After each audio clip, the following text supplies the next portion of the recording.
વર્ષા ઋતુ.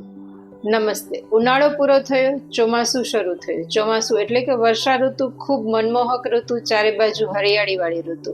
આ ચોમાસું એટલે કે વર્ષા ઋતુ માટે આયુર્વેદ ગ્રંથમાં શું કહ્યું છે એ આજે આપણે જોઈએ.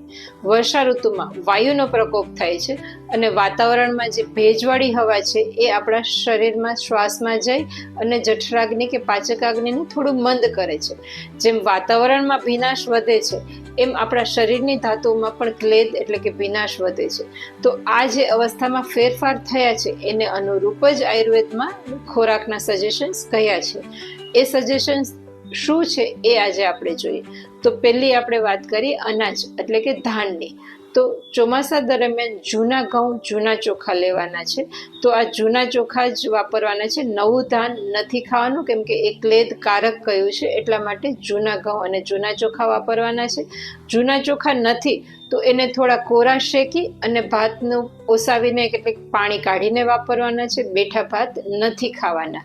મગની દાળનો ઉપયોગ આ સિઝનમાં કરી શકાય છે. આપણે બીજી વાત કરી એ પાચકાગ્નિની વાત કરી કે પાચકાગ્નિ થોડો મંદ થાય છે. તો આ સિઝનમાં હંમેશા આપણો જઠરાગ્નિ પ્રબળ રહે એ પ્રમાણેના આપણા પ્રયત્ન રહેવા જોઈએ. અને એના માટે શું કરશું તો કે આપણા જે મસાલા કયા છે એનો મસાલાનો ઉપયોગ આપણે બહુ સારી રીતે કરી શકીએ. એટલે કે આદુ, સૂંઠ, અજમો, મરી, પંચકોલ, સૈંધવ, સંચળ, આ બધા જે મસાલા કયા છે એ મસાલાને ચોમાસામાં સારી રીતે આપણે વાપરી અને આપણા જઠરાગ્નિને પ્રબળ રાખી શકીએ છીએ.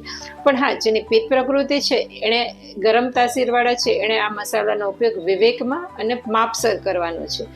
એ પછી દહીં અને દહીંનું નિતારેલું પાણી પણ વાપરી શકાય છે, પણ મરી અને સૈંધવ નાખીને વાપરી શકાય છે. શાકભાજીની વાત કરીએ તો શાકભાજીમાં વેલાના શાકભાજી આ સિઝનમાં ખાવાના છે. શા માટે?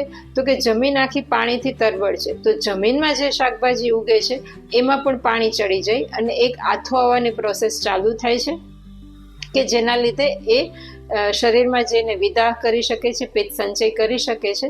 તો આ પાણી ચડેલા શાકભાજી ન લેતા વેલાના શાકભાજી લેવા જોઈએ.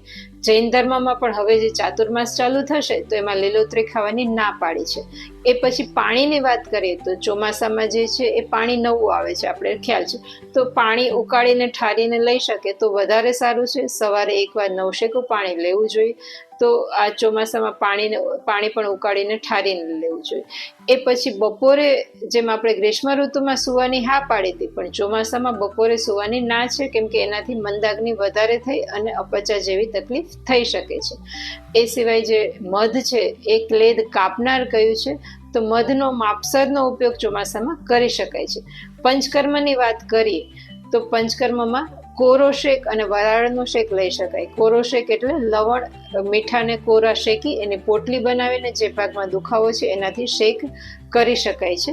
ઉપટન ચિકિત્સા પણ કરી શકાય છે. અને ખાસ કરીને બસ્તી, જે વાયુની શ્રેષ્ઠ ચિકિત્સા કહી છે, એ આ ચોમાસા દરમિયાન કરવી જોઈએ.